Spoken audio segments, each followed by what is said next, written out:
Peacemaker is part of a series in which I'm exploring principles around love, peace, and harmony. My work in general is about finding common ground while also breaking new ground. And the common ground in this work is that our bodies are 60 to 70% water. And so when you connect these two lights, it's sending signals through your body between the lights.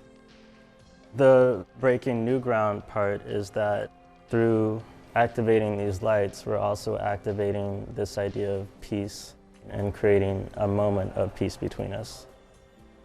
I hope that people will come in and listen to the sounds of the floors and also the dirt as well, and then start to interact with the lights and maybe try and see the different connections that they can make with just themselves and with others in the space.